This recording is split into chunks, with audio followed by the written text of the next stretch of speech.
안녕하세요, 여러분. 인사드립니다. 오늘부터 다룰 주제는 하루 만에 사이트 만들기라는 주제예요. 그리고 이 주제를 진행하면서 우리에게 도움이 되는 내용들을 몇 가지 추려갖고 여러분들과 함께 나누려고 하고 있습니다. 오늘 배울 내용은 HTTP 프로토콜의 포스트 방식과 겟 방식에 대한 차이에 대해서 한번 짚어보려고 해요. 뭐 아시는 분 많이 아시고 이게 사실은 기초 중에 기초죠. 이러한 기본적인 기술들이 오히려 좀 잊혀져 가고 있지 않나 해서 좀 쉬울 수 있지만은 이 내용들을 한번 짚어보고 시작하려고 해요. 그러면 이 주제를 하게 된 동기부터 잠깐 설명드릴게요. 갑자기 왜 하루 만에 사이트 만들게 됐냐 하면은 얼마 전에 제가 아주 긴급한 미션을 했습니다. 하나의 브랜드 사이트를 지금 보고 있는 이 브랜드 사이트죠. 이제 회사의 브랜드 사이트인데 이 사이트를 단 하루 만에 만들었어요. 굉장히 급히 만들었는데 그래도 하루 만에 만든 것 치고는 굉장히 완성도가 높죠. 이렇게 해서 소개하는 거 이렇게 반응형으로 이제 딱 나오고 있습니다. 이게 이제 폰에 가면 또 다른 모양으로 나와요. 이것처럼 이렇게 메뉴가 나온다든지 이런 식으로 나오거든요. 그리고 뭐 서비스를 여기서 찾아갈 수도 있죠. 서비스를 찾아가면은 이제 서비스 페이지로 이제 이동하죠. 이동할 때도 멋있게 이동하죠. 이동하면서 이렇게 뭐 서비스에 대해서 소개하는 내용들 나오고 또 중요한 것이 여기서 컨택을 하면은 이제 저희 연락할 수 있게 이메일을 보낼 수 있게 돼 있어요. 이메일을 이렇게 보내거든요. 근데 이때에 사용했던 게 이제 포스트 방식을 사용했어요. 이때 어떻게 했냐면 지금 이 페이지는 전부 다 HTML과 CSS 그다음에 jQuery라는 간단한 기술을 이용하고 있어요. 이런 사실 우리가 사이트를 만들 때 보면은 크래플 같은 사이트 굉장히 많은 기능이 있죠. 최근에 제가 이번에 연락하기 위해서 대화하는 이런 페이지도 만들고 뭐 상품을 조회한다든지 아니면 주문한다든지 뭐 여러 가지 기능들이 있지 않습니까? 이런 걸 하기 위해서 저는 앵귤러 썼어요. 앵귤러 이외에도 리액트라든지 아니면 뷰라든지 여러 가지가 있을 수 있죠. 이런 프레임워크를 써서 이 사이트를 만들어서 이제 DB와 파이어베이스 DB와 이제 연동을 해서 사용하고 있는데 사실 보면은 우리가 많은 사이트들이 지금 이 사이트처럼 굉장히 단순하게 이루어지고 있어요. 지금 회사 사이트, 뭐 브랜드 사이트인데 많은 기능들이 없어요. 이렇게 소개하는 내용들, 스태틱한 내용들이 주로 있고 그 다음에 기본적으로 뭐 서브스크라이빙을 한다든지 아니면은 지금처럼 컨택을 해갖고 이렇게 이메일을 쓴다든지 이런 기능을 할 때는 굳이 우리가 뭐 어떻게 보면 고급 기술이라고도 할 수 있는 뭐 앵귤러라든지 뭐 리액트라든지 뷰를 사용하지 않고 그 다음에 여러 가지 티어를 이용해 갖고 뭐 백핸드를 만들고 할비 노드.js라든지 뭐 자바라든지 이런 여러 가지 기술들을 스프링 뭐 이런 기술들을 사용하지 않고도 아주 쉽게 구현할 수가 있습니다. 그래서 그렇게 해서 정말 하루 만에 이런 사이트를 만들었어요. 그래서 여기 메일을 보내면 정말 저한테 이제 메일이 가거든요. 이 기능은 파이어베이스의 이제 클라우드 펑션을 이용해서 HTTP 콜을 이용해서 하게 되어 있습니다. 그러면 다시 이 내용을 돌아올게요. 조금 있다가 제가 어차피 여기 돌아와야 되니까 HTTP에 대해서 먼저 한번 이해를 하고 그가 get과 post 방식에 대해서 잠깐 설명을 하고 올게요. 뭐 아시는 분 같은 경우는 많은 분들이 아시겠지만은 잠깐 복습한다. 오랜만에 저도 한 20 몇 년 만에 이거를 다시 이제 복습하는 개념으로서 봤는데 사실은 제가 이거를 개발하면서 많은 개발자들이 포스트 방식과 겟 방식에 대해서 이해를 못하고 있거나 아직 모르는 경우도 있었어요. 왜냐하면 요즘 하도 많은 다른 그 프레임워크라든지 이런 것들이 있기 때문에 그러나 역시 기본이 되는 방식이고 뭐 다른 프레임워크에서도 사용하죠. 그래서 HTTP가 뭐다라는 것부터 한번 이해를 해볼게요. 이 페이지는 이제 w3schools.com이라고 해갖고 HTML에 관련돼서 많은 자료들이 나와 있죠. 여기서 이제 HTTP 리퀘스트 메소드라고 해서 그 주제예요. 우리 리퀘스트라는 거예요. HTTP에다 리퀘스트를 하는 그 방식인데, 그럼 HTTP가 뭔지부터 알아야 되잖아요. HTTP는 하이퍼텍스트 트랜스퍼 프로토콜이죠. 이제 HTTP가 나오면서 이제 모질라라든지 넷스케이프, 그다음에 익스플로러, 요즘 크롬 같은 뭐 또는 사파리 같은 이런 브라우저를 이용해 갖고 우리가 인터넷을 사용하는데 굉장히 큰 공신을 했던 그 프로토콜입니다. 그래서 이거는 클라이언트와 이제 서버 간의 이제 커뮤니케이션을 가능하게 해줬죠. 그래서 서버에서 클라이언트에서 이제 리퀘스트를 하면 그걸 리스폰스 받아서 하고, 그래서 예전에는 이런 동기 방식으로 부르면 예 하고 답을 해주는 이런 거였는데 이제 비동기 방식을 요즘 많이 사용하죠. 왜냐하면 이게 실시간으로 여러 가지를 해야 되니까요. 어쨌든 이제 HTTP는 이제 리퀘스트와 리스폰스 프로토콜입니다. 클라이언트와 서버예요. 그러니까 제가 뭘 요구를 하면 거기서 서버가 이제 일을 해줘요. 왜? 클라이언트는 이제 제약이 있고 보안이라든지 여러 가지 이유에서요. 이런 거죠.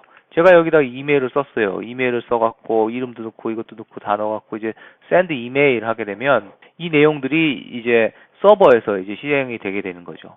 한번 해볼까요? 자, 여기다가 제 이름을 넣을게요. 그 다음에 뭐 이메일을 이렇게 하고 자, 이렇게 하고 만약에 안 넣으면 어떻게 되냐면 넣으라고 나와요. 자, 이렇게 넣으라고 나오죠. 이런 거는 클라이언트 단에서 이제 그 CSS와 이제 jQuery를 이용해서 이제 만들어준 거고요. 여기서 이제 제가 넣을게요. 안녕하세요. 반갑습니다. 이렇게 해서 제가 메일을 보내서 send 이메일 하면 이게 서버로 이제 리퀘스트가 가는 겁니다. 자, 이러면서 이제 thank you 하면서 이제 서버에 이메일이 갔어요. 조나단 서한테 이 이메일로 이제 메일이 갔습니다. 그러면 이제 이렇게 리퀘스트를 하면은 서버에서 이거를 이메일을 보내주게 되는 겁니다. 그럼 이메일이 진짜 왔나 볼까요? 자, 이제 제 이메일로 왔습니다. 이메일로 오니까 이렇게 왔죠. 이거는 제가 프로그램에서 이렇게 앞에 여기서 붙여준 거고요. 그 다음에 이 제목대로 해갖고 이렇게 해서 이메일이 잘 오는 걸 볼 수 있습니다. 이와 같이 이런 어떤 명령, 리퀘스트를 클라이언트에서 리퀘스트를 주면 그거를 서버에서 실행하게 될 때 사용하는 게 프로토콜이 HTTP입니다. HTTP의 리퀘스트 메소드는 여러 가지가 있어요. 뭐 get, post, 저희가 배울 내용과 put, head, delete, patch, options 여러 가지가 있는데 저희는 대표적인 것 get과 post에 대해서만 배워보도록 하겠어요. 사실 이 내용들이 대부분을 차지하고 있죠. get은 우리가 많이 사용합니다. 그 다음에 굉장히 간편해요. 왜냐하면 이렇게 URL이라고 하잖아요. 여기 URL, 위에 URL에다가 뒤에다가 이렇게 꼬리를 붙여주는 거예요. name 1은 밸류가 뭐다. name 2는 밸류가 뭐다. 이렇게 보내주거든요. 굉장히 간편하죠. 저 같은 경우 예전에 뭐 스트라이프의 이제 쿠폰 상품을 이제 조회할 때 이런 get 방식을 이용해 갖고 그 쿠폰 이름만 주면은 거기에 대한 내용들이 갖고 오는 뭐 이런 것도 구현할 수가 있죠. 지금같이 이렇게 드러나도 별 문제가 없는 것, 간단하게 구현할 수 있는 것들은 이제 get 방식으로 사용하게 됩니다. 밑에서 이제 좀 더 설명을 드릴 거예요. 그렇지만은 간단히 보면은 이건 캐시가 돼요. 그렇기 때문에 좀 보안적으로 취약하죠. 브라우저 히스토리에 남습니다. 제가 여기다 이렇게 뭐서 해서 뭐는 하면 이렇게 남아요. 그래서 패스워드 같은 걸 두면 절대 안 되겠죠. 그 다음에 북마크가 될 수 있어요. 어쩔 때 보면 편할 수 있죠. 특정 상품에 대해서 제가 조회를 한다든지 이럴 경우엔 굉장히 편할 수도 있습니다. 그럼 보안적으로는 취약하다는 점을 얘기할 수 있고요. 여기 말씀드린 대로 센시티브 데이터는 쓰지 말라라고 하죠. 그 다음에 랭스의 리스트릭션이 있어요. 길이의 제한이 있습니다. 밑에 설명을 드릴게요. 자, 그 다음에 포스트 방식은 뭐냐면 이와 달리 숨겨져 있는 거예요. 바디 안에 이 값들을 이제 해서 보내주게 되는 겁니다. 바디 안에 보내주는 거예요. 여기서도 볼까요? 여기서 보면 이름이 있고 이메일이 있고 서브젝트가 있고 메시지가 있잖아요. 이것을 어떻게 보내주는지 한번 먼저 볼게요.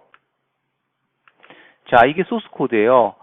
이게 이제 서버의 주소인데 이 서버의 주소로 이제 보내주게 되는데 여기에 이름, 이메일, 서브젝트, 메시지 이런 걸 보내주게 되는 거죠.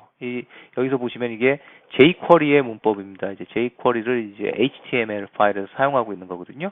그래서 요렇게 해서 하면은 요 내용들이 이제 보이지 않게 되는 거죠. 이제 페이지에서만 쓰는 거지 이게 URL이라든지 밖에 나타나지 않게 되는 거죠.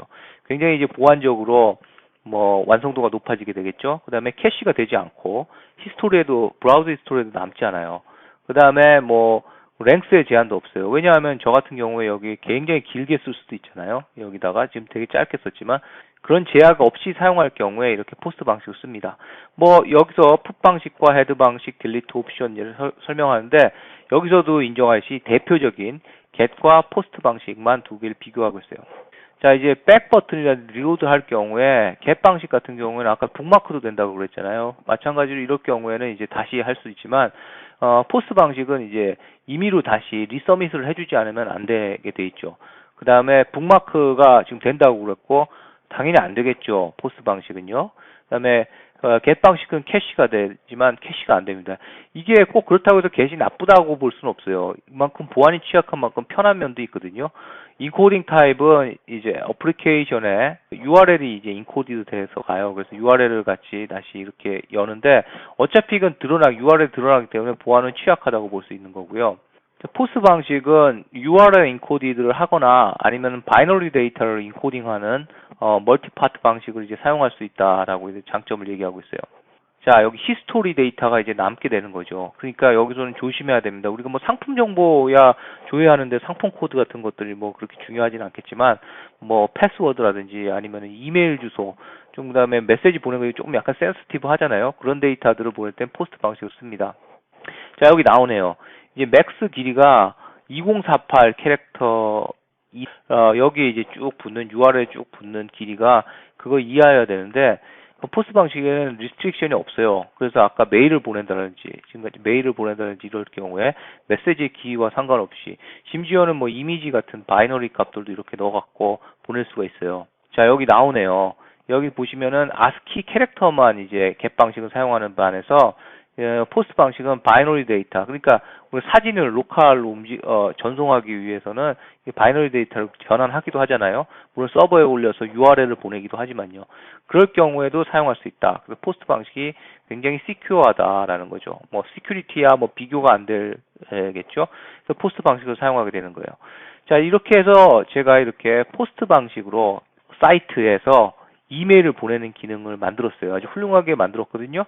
그러면 다음에는 정말 이렇게 우리가 그동안 저희가 주로 이제 머신러닝, 딥러닝 같은 아주 무거운 주제들을 많이 다뤘어요. 뭐 아주 심도 있는 주제를 다뤘는데, 오랜만에 이 브랜드 사이트를 만들면서 마치 하루 만에 좀 급히 만들긴 했지만 소풍 간다는 기분으로 만들었거든요. 그래서 이 내용들을 가지고 우리가 사이트를 직접 만드는 것, 그러니까 뭐 별다른 뭐 앵귤러라든지 리액트, 뷰라든 것들, 뭐 이런 프레임워크라든지 아니면 스프링, 노드.js 같은 그런 어떤 테크놀로지 없이도 HTML과 CSS, 그다음에 jQuery 같은 간단한 클라이언트 기술과 간단한 서버 단에 연동하는 것들을 이용해서 아주 쉽게 정말 하루 만에 여러분들도 사이트를 만들 수 있는 것들에 대해서 하나하나 좀 배워나가도록 할게요. 여러분들 URL을 갖고 별도의 사이트를 만드는 내용들 이어나가도록 하겠습니다.